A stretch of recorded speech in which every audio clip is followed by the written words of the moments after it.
ویسے بھی ابا نے کبھی ہم بہنوں پر زیادہ دھیان نہیں دیا تھا، وہ ہماری ضروریات کا خیال رکھتے تھے پر ہم سے کبھی کوئی پرسنل بات نہیں کرتے تھے، اس لیے میرے ابا کو پتہ نہ چلا اور ان دنوں وہ میرا رشتہ دیکھنے لگے۔ میرا رشتہ پکا ہو گیا، میری ماں اور میرا خون روز چلنا شروع ہو گیا۔ اب کیا ہوگا؟ ایک دن میرے ابا خیر سے پھر تبلیغ پر تھے کہ مجھے درد شروع ہو گیا، میں نے ایک بیٹے کو جنم دیا۔ میری ماں اپنا سر پکڑ کر بیٹھ گئی تھی کہ اب کیا ہوگا۔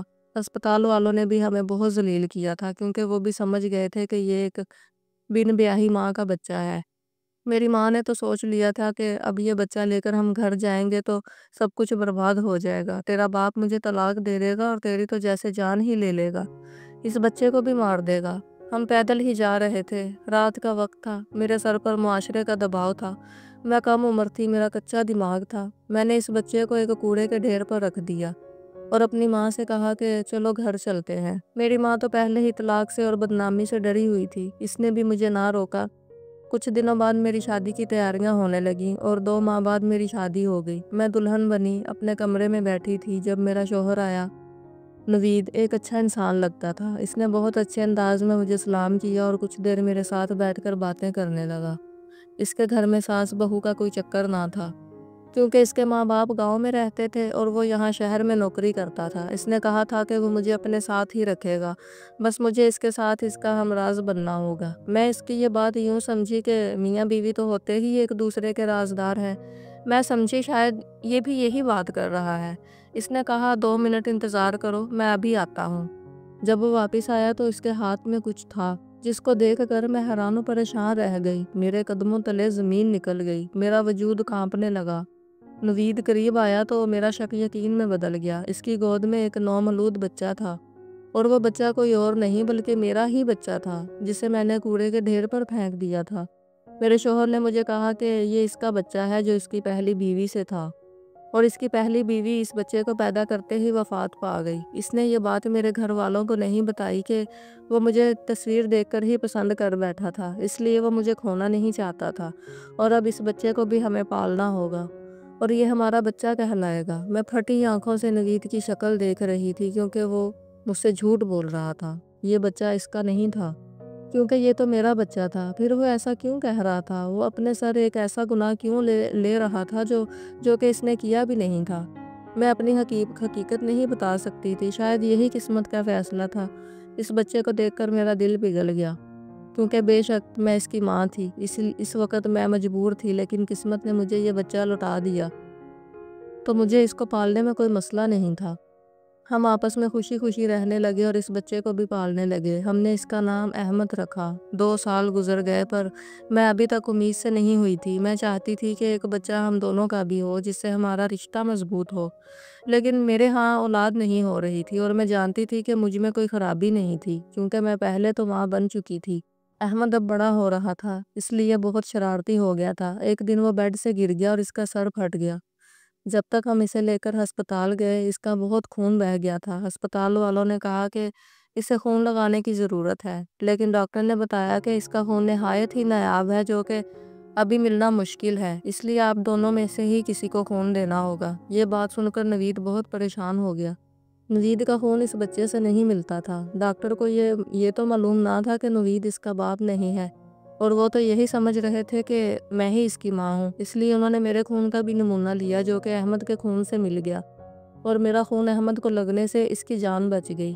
ہم لوگ گھر آئے تو نوید اس بات پر اللہ کا شکر ادا کر رہا تھا کہ اتفاق سے ہی صحیح پر تمہارا خون تو احمد سے ملتا ہے، اسی وجہ سے ہمارا بیٹا بچ گیا۔ جبکہ میں اب نوید کے اس جھوٹ سے تنگ آ گئی تھی کیونکہ آخر کیوں یہ جھوٹ بول رہا تھا جبکہ یہ اس کا بچہ نہ تھا۔ نہ صرف میں تنگ آ گئی تھی بلکہ اب مجھے غصہ بھی آنے لگا تھا۔ میں نے اسے کہا کہ بیٹا تو یہ آپ کا ہے تو میرا خون اس سے کیسے مل گیا؟ اس کا خون تو آپ سے ملنا چاہیے تھا۔ نوید کے پاس اس بات کا کوئی جواب نہیں تھا۔ میں نے اسے کہا کہ میں نے ڈاکٹر سے چیک اپ کروایا ہے، میں بالکل ٹھیک ہوں، پھر ہمارے ہاں اولاد کیوں نہیں ہو رہی؟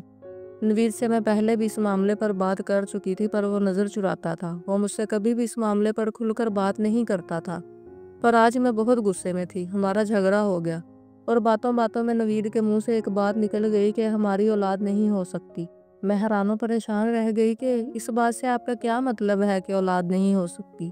کیا آپ اولاد پیدا نہیں کرنا چاہتے؟ نوید نے سر جھکا لیا اور کہا کہ میں اولاد پیدا کر ہی نہیں سکتا، اللہ نے مجھے اس صلاحیت سے محروم رکھا ہے اور اسی لیے میں کسی سے شادی نہیں کرنا چاہتا تھا، کیونکہ میں کسی کی زندگی برباد نہیں کرنا چاہتا تھا۔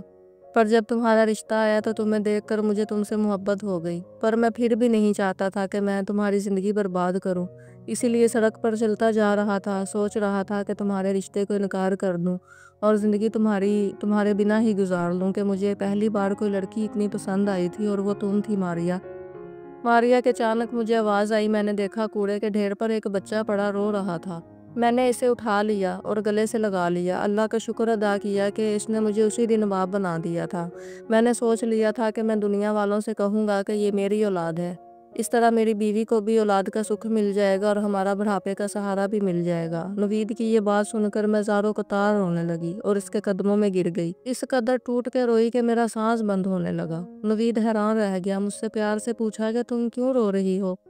میں نے اسے کہا کہ میں تمہاری اچھائی اور اپنی برائی کی انتہا سوچ کر رو رہی ہوں۔ تم نے کوڑے کے ڈھیر سے ایک بچے کو اٹھا کر اسے اپنا نام دیا، اس کی خاطر ایک ایسا جھوٹ بولا کہ جو تمہارے ساتھ کبھی نہ ہوا تھا۔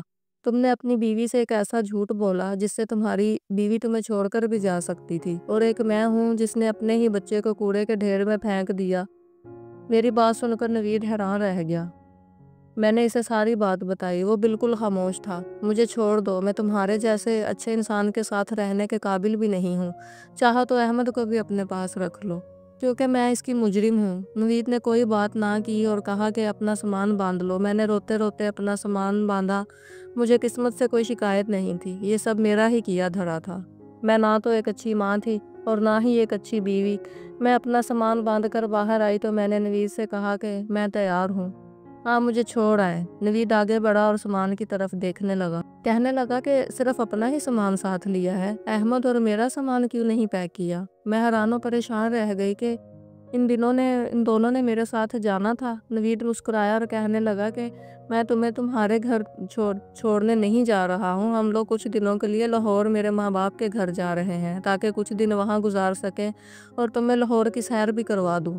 میں بھی حیران تھی، مجھے یقین نہیں آ رہا تھا کہ نوید نے میرا چہرہ اپنے ہاتھوں میں پکڑا اور کہا کہ تمہارے ساتھ جو بھی ہوا اس میں تمہاری غلطی نہیں تھی، تم تو معصوم تھی، تمہیں دھوکہ دیا گیا تھا، تم اللہ کے شکر ادا کرو کہ اس بچے کو کچھ نہیں ہوا، ورنہ قیامت کے دن تمہیں اس کے لیے جواب دہ ہونا پڑتا۔ اب یہ ہماری اولاد ہے اور ہم لوگ ہمیشہ اس کو اپنے پاس ہی رکھیں گے، یہ تو میں ماما اور مجھے ہی پاپا کہے گا۔ میں نوید کا ہاتھ تھام کر بہت بری طرح روئی۔ نوید نے کہا کہ آخری بار رو لو، اس کے بعد تو میں نے تمہیں رونے بھی نہیں دینا۔ آج ہماری شادی کو 7 سال ہو گئے ہیں، ہم لوگوں نے ایک چھوٹی بچی کو گود بھی لیا ہے جو کہ احمد کی بہن ہے، اور ہماری فیملی مکمل ہو گئی ہے، ہم لوگ ایک ساتھ بہت خوش ہیں۔ زندگی کی ہر سانس کے ساتھ اللہ کا شکر ادا کرتی ہوں، مجھے اپنے کالے کرتوت کا ادرک ہے، مجھے اس بات کا بھی اندازہ ہے کہ اللہ تعالیٰ میرے نیک ماں باپ کو بدنامی سے بچانے کے لیے میرا بھی پردہ رکھا ہے۔ بے شک وہ اپنے آگے جھکنے والوں کو کبھی تنہا نہیں چھوڑتا۔ میں یہاں تمام لڑکیوں کو ایک پیغام دینا چاہوں گی کہ خدا کے لیے کبھی بھی کسی لڑکے کی باتوں میں آ کر ایسا گناہ نہ کریں، اپنے ماں باپ کو رسوا نہ کریں، ورنہ ضروری نہیں کہ سبھی کو میرے شوہر جیسا ہمسفر مل جائے۔ امید ہے میری اس کہانی کو سننے کے بعد تمام لڑکیاں عبرت حاصل کریں گی اور کوئی ایسا غلط قدم نہیں اٹھائیں گی۔